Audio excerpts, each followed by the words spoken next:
Hi, today's video is concerned with a democracy's engagement with an alien culture and modern current affairs. As a child, I was taught to leave politics and religion out of any polite exchange. But today, I feel that both can't be avoided. None of the preaching stuff, though. I'm starting off with a poem I wrote several years ago that has an undercurrent of warmth.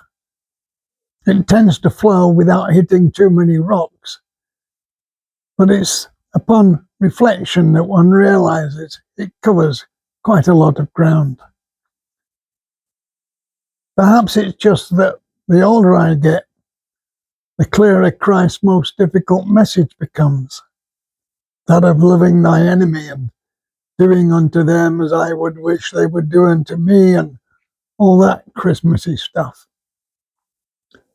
Age is seen as an enemy by the young, who wait to find themselves suddenly middle-aged and run off to join the gym or to queue at Boots for face cream. But I have to tell them that there's also a reason to love it, to being old, to getting old. Every month, and then perhaps every week, the curtains will be rudely opened and then gradually close upon a new lesson learned, another question answered, another old locked box rediscovered and demanding attention. And I have to tell you, it's not the crumbs of hate that feed and keep you warm over the months. It's the blessing of friendship and the clasp of your soulmate's hand. So, let's get into it. Mists swirl, glimpsed apparitions, wretches, whimpering, cowering fear. Not nightmares nor figmentations, but dim memories of yesteryear. Hooded monks with searing irons, as they piously saved our soul. The witch's ducking stool, or burning pyre, that took a half-wit's toll. We stood the fire and brimstone, the priest's threats of eternal hell. At daybreak and dusk, 5 times a day, we trudged towards that bell. Over decades and then centuries, tired sinners gradually applied their voice, until Christ's love replaced a pulpit's threat, and we went to church by choice. Enlightenment, human rights, ending slavery, but fossils on our coast, 390 billion years of evolution, but Homo erectus is 2 million old at most. Darwin's awkward theories, as science sought to create the X-rays of the sun, and a right for atheists to reject all faiths? Well, gradually that fight too was won. This then became our golden years, a society unfolded as it should. Compromise from monarch, church and parliament, as only the English could. Freedom to criticize or worship. Freedom to marry outside our class. But should government ignore its people, that freedom turns to glass. Guests within our shores now prostrate themselves 5 times a day, unable to exercise their own free will, but must kneel as imams say. The savagery of days gone by, to be repeated time and time again. Sheer's punishment for man's common theft is to amputate and maim. Sorry, but there's something troubling, although we understand your pain. We have been there and done that and have no wish to return again. This Veterans Medal we are wearing as we weed the field ahead hides many cuts and bruises from arguments we've already put to bed. So there you go, folks. 1,000 years in just a few verses. And I wish it really was possible to allow each to his own. But it's not, because somebody doesn't just want his share, he wants mine as well.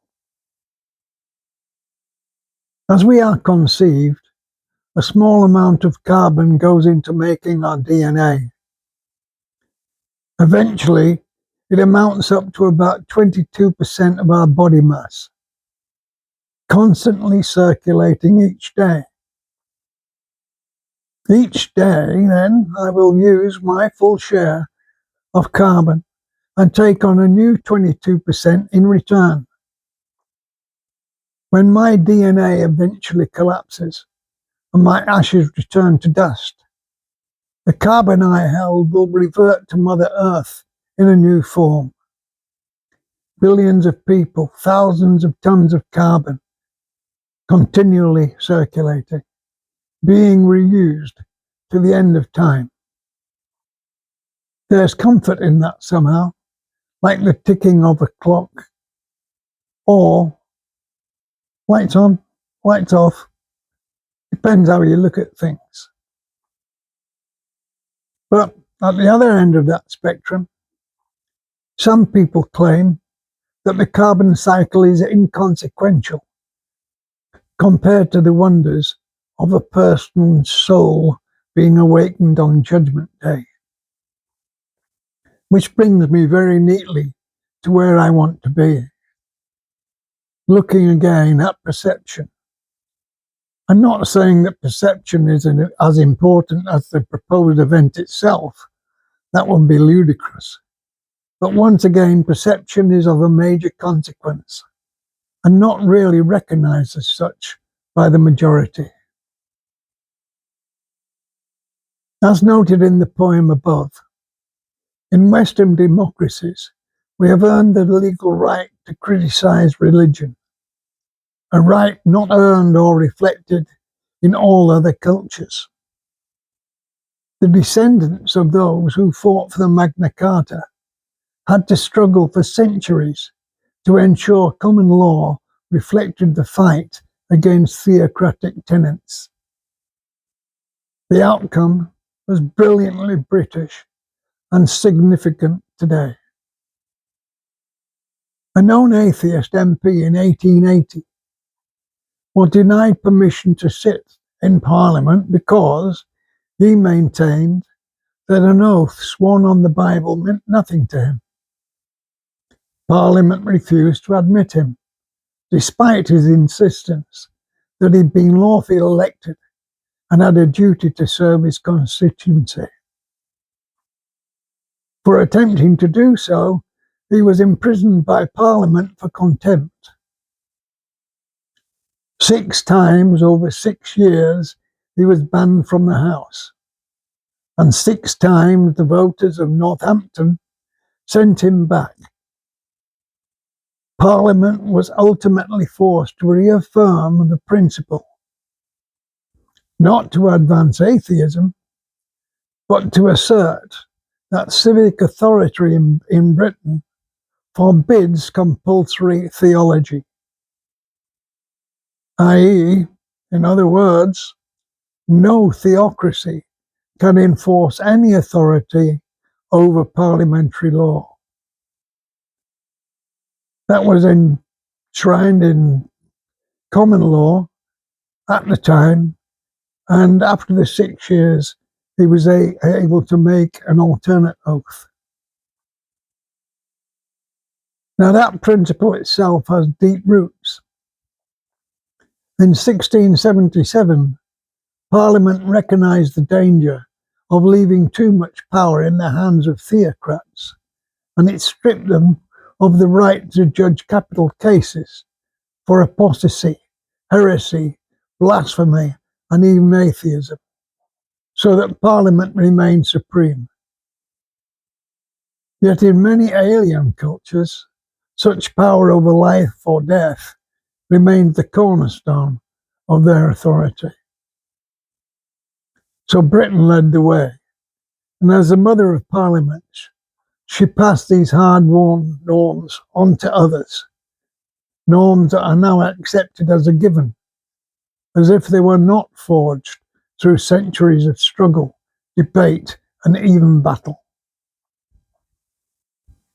And that is why Britain would be such a highly coveted prize for any of those who may attempt to use demographics as a weapon of change.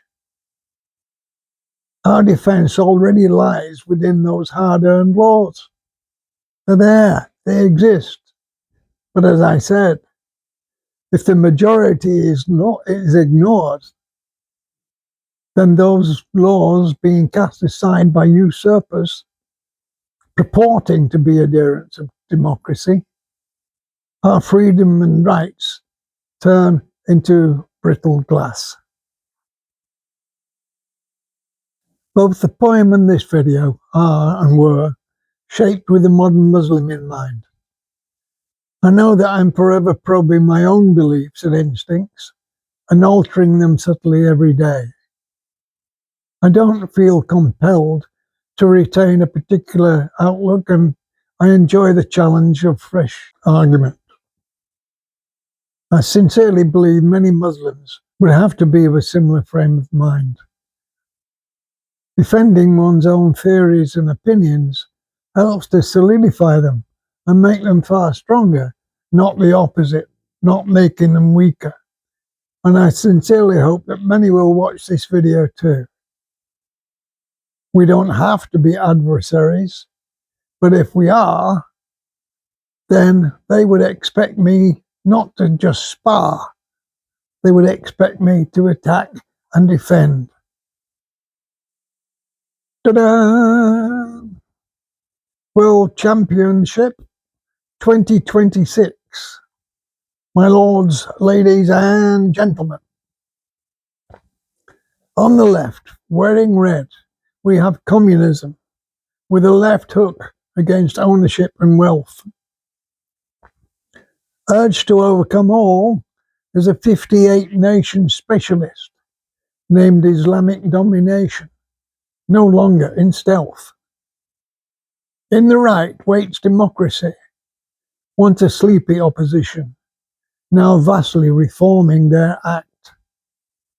In this fight to the finish, only one can be left standing, and that's a clear and undeniable fact. I doubt if there's any connection between the burning bush in the Hebrew scriptures and the English saying, "Stop beating about the bush." But it's sufficient to urge things along.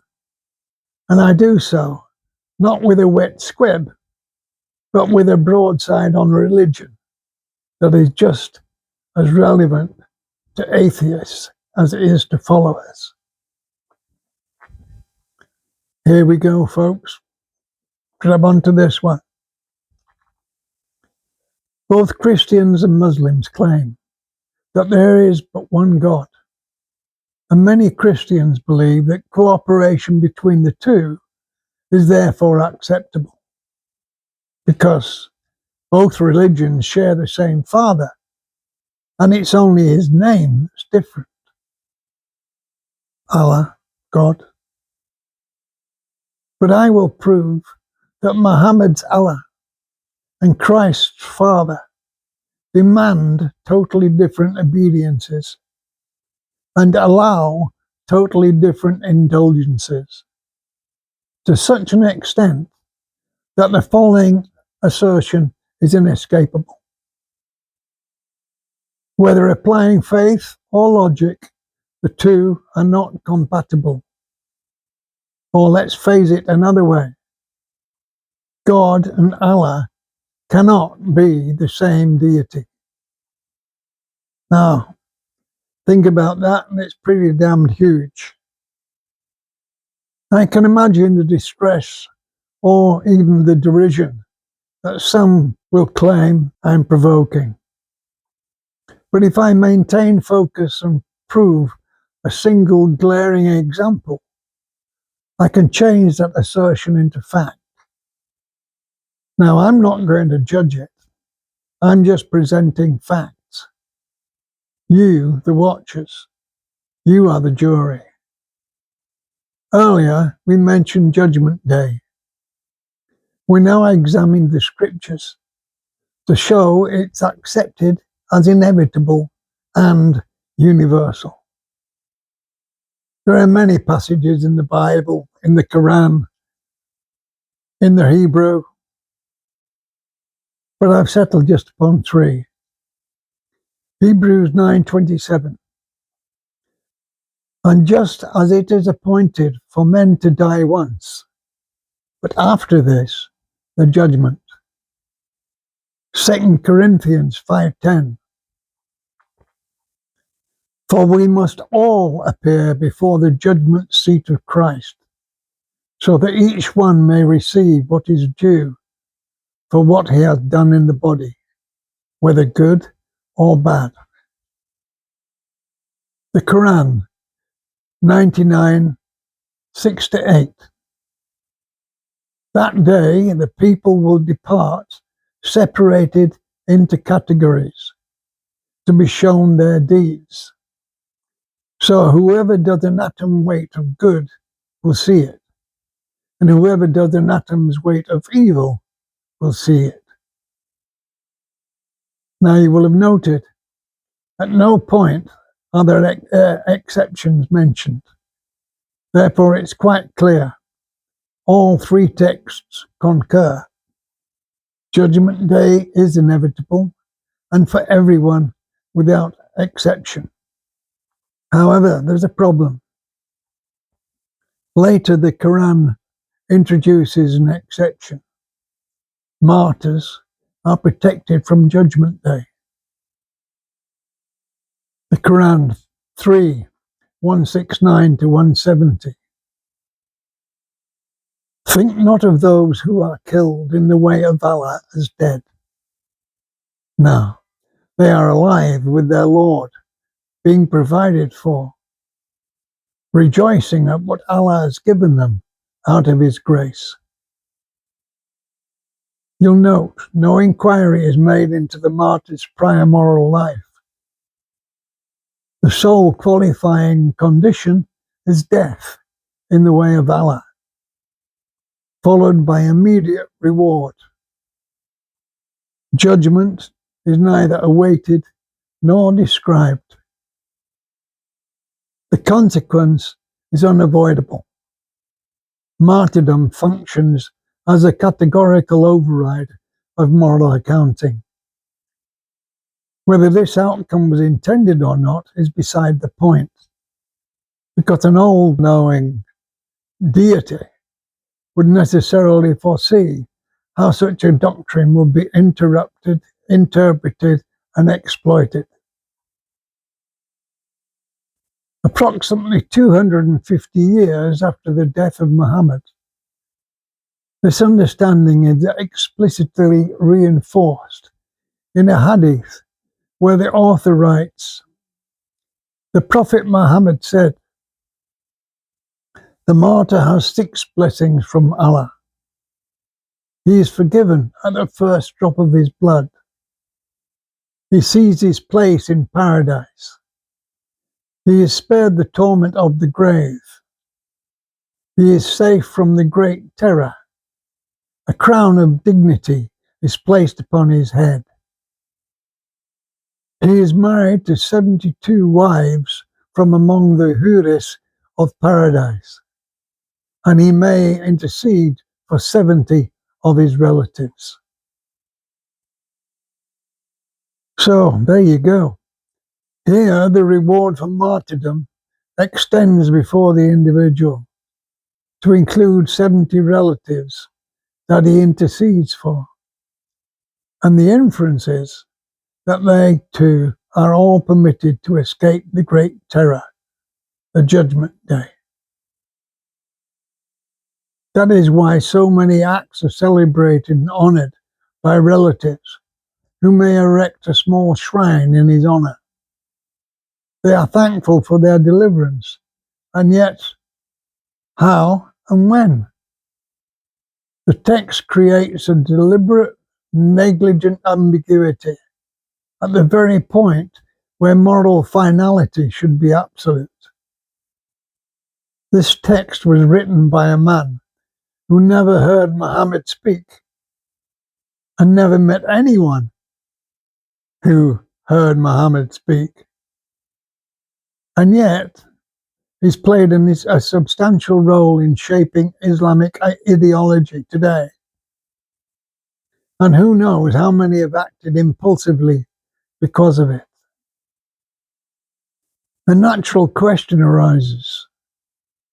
Why was the text written so long after Muhammad? At a time when the territorial expansion of Islam had largely been concluded. Why then? The answer lies not in past conquests or their present boundaries, but in the aspirations of a totalitarian theocracy. There's no point in taking a foreign land if one could not keep it from insurrection or outside threat. A system claiming divine authority over every aspect of life cannot allow lapses in obedience or commitment to the faith. Even when outward expansion slows, the ideology must continue producing willing defenders, ready to act and die for their faith, because the ultimate goal has yet to be met, which is, of course, totalitarianism.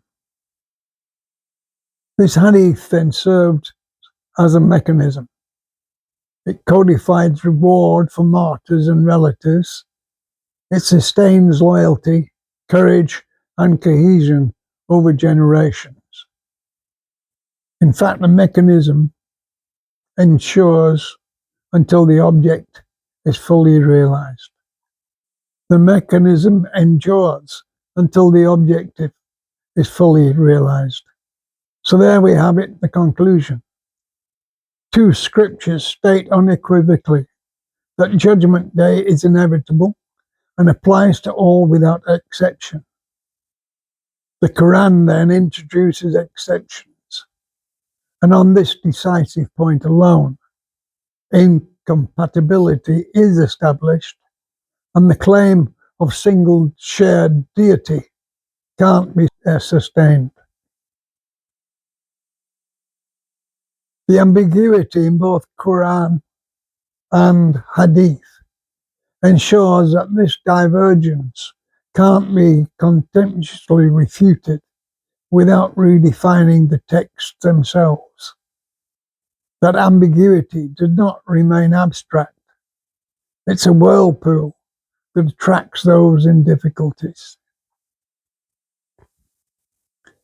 Listening to ex-Muslims on videos is informative, and it's clear that many pass through a deeply harrowing period in their lives. This is not the place to explore their struggles in detail. They have their own means of addressing them. It's sufficient to note in passing that fear generated by the prospect of Judgment Day is built upon, and the consequence of being found wanting is deliberately played upon and reinforced. Ritual observance and mosque attendance are taken as read. Yet within that setting, questions are discouraged, as if inquiry itself may be interpreted as weakness. Overt friendship with non-believers also would be viewed with suspicion. So silence and obedience become safer than actually understanding. Many are schooled to think that they are too lowly to pray directly and seek past saints to intercede for them, to ask for favor on their behalf at the time of judgment. They never know if they've been successful. how much weight that intercession would actually have on the scales. Islamic doctrine, therefore, establishes a moral gradient in which death is exalted above life.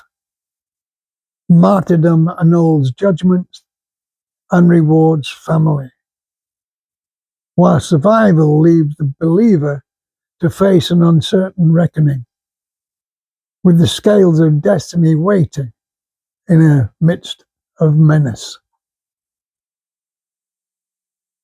This is difficult for non-Muslims to grasp because it stands in stark contrast to the faith of Christians, where quiet contemplation and prayer must move towards a direct interpersonal relationship that bolsters faith and brings them ever closer once the commitment is made.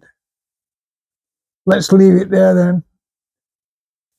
After that, some of us may need a bit of pampering, so choose whether you get your comfort from never-ending carbon, lights being switched on and off, ticking clocks, or, and just as it has been appointed for man to die once, and after that comes judgment, so Christ, having been offered once to bear the sins of many, will appear a second time, not to deal with sin, but to save those who are eagerly waiting for him.